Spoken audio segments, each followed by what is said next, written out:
لو عندك دقيق سميد وعندك بطاطا حلوة وبتدوري على وصفة حلو تكون جديدة ومبتكرة، يبقى الوصفة دي ليكي. لايك وشير وصلوا على رسول الله.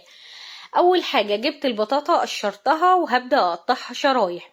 لو عندك بطاطا مستوية شوياها او سلقاها املي كوباية منها واستغني عن خطوة البطاطا دي خالص. بعد ما قطعتها شرايح كده هنزل عليها بربع كوباية من المية وهبدأ ارفعها على نار عالية. بعد ما المية تبدأ تغلي معايا والحلة تسخن كويس قوي هبدأ اهدي النار على الاخر واغطي على البطاطا واسيبها لحد لما تستوي معايا تماما. هنبدأ دلوقتي نعمل الشربات لاني محتاجة الشربات في الوصفة دافي. عندي كوباية ونص من السكر، هنزل عليهم بكوباية ونص من المية. هبدأ ادوب السكر، طبعا السكر ما بيدوبش تماما. هنزل عليهم بعصير نص ليمونة صغيرة. هبدأ ارفع الشربات بتاعنا على نار عالية واسيبه لحد لما يبدأ يغلي معايا. اول ما بيبدأ يغلي على طول ببدأ كده ادي تقليبة للسكر اللي في ارضية الحل عشان يدوب معايا تماما. بسيب طبعا الشربات على نار عالية لمدة 4 دقايق بعد الغليان وعلى طول بطفي عليه النار.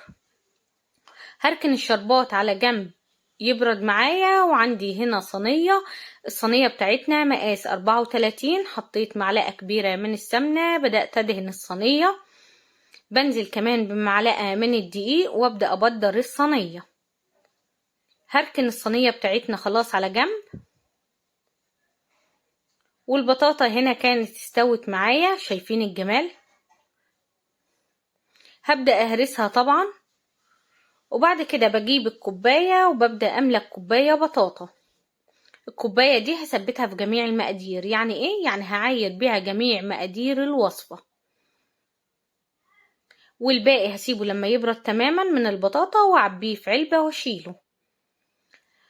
باجي هنا في طبق بنزل بكوباية البطاطا، بنزل عليها بكوباية الا ربع من السكر، نص كوباية من الزيت، كوباية من اللبن، عندي كمان بيضتين، 2 كيس فانيليا، معلقة كبيرة من الخل. والمكونات دول ممكن تحطيهم زي ما هم كلهم كده في شفشق الخلاط وتبداي تضربيهم كويس قوي. انا هنا عندي الهاند بلندر هبدا انعمهم كويس قوي. اهم حاجه تتاكدي ان المواد كلها اتجانست مع بعضيها والسكر معاكي داب تماما والبطاطا اختفت بالطريقه دي. شايفين كمان لون الخليط عامل ازاي؟ بعد ما ضربتهم هبدا انزل عليهم بكوبايتين من دقيق البسبوسه او دقيق السميد السايب، بتجيبيه من عند اي عطار. نزلت كمان بربع كوباية من جوز الهند، معلقة كبيرة من الكيك شيف او البيكنج باودر. واهم حاجة تقلبي الكيك شيف كده مع دقيق البسبوسة وجوز الهند الاول من فوق لفوق، وبعد كده تبدأي تقلبيهم كلهم مع بعضيهم لحد لما دقيق البسبوسة يختفي معاكي تماما. بعد كده هنبدأ ننزل بخليط البسبوسة بتاعتنا في الصينية. عملنا النهاردة بسبوسة هشة بالبطاطا، طعمها حلو قوي. الوصفة جديدة جدا ومختلفة عن اي وصفة بسبوسة جربتيها قبل كده. طبعا اديت تخبطتين للصينية ومشغلة الفرن من قبل ما ابدأ اشتغل، سخن جدا. هحطها على الرف الوسطاني، اسيب النار عليها على اعلى درجة حرارة اول 5 دقايق. بعد كده بهدي النار وسط واسيبها لحد لما تاخد اللون من الحروف بالطريقة دي. ببدأ اشغل عليها الشواية من فوق، بتكون طبعا البسبوسة خلاص استوت. شايفين اللون؟ البسبوسة معايا اخدت معايا بالظبط في فرن البوتاجاز من 25 ل 30 دقيقة تسوية على حسب فرنك. طبعا طلعت مستوية حلوة قوي وهشة وخفيفة جدا. البسبوسة سخنة والشربات معايا دافي. هبدأ كده اشربها على طول وابدأ اوزع عليها الشربات. شكلها لوحده يفتح النفس على الاكل. بس كده. طبعا انا بحب اقطعها هي وسخنة، لو حابين تبرد وبعد كده تقطعوها عادي. ببدأ اقطعها كده بس شايفين لونها وشايفين الجمال. بعد كده هبدأ ازينها بجوز الهند ودي اختياري.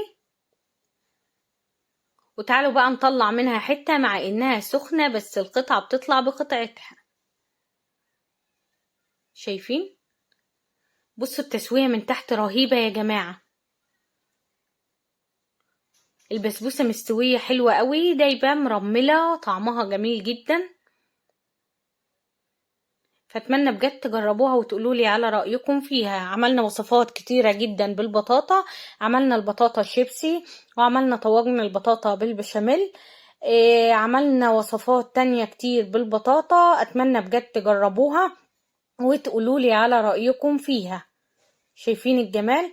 فلايك وشير لو عجبكم الفيديو. صلوا على رسول الله عليه أفضل الصلاة والسلام، واستنوني في وصفات جاية كتير بإذن الله. أتمنى بجد تدعموا الفيديو بلايكاتكم بمشاركاتكم.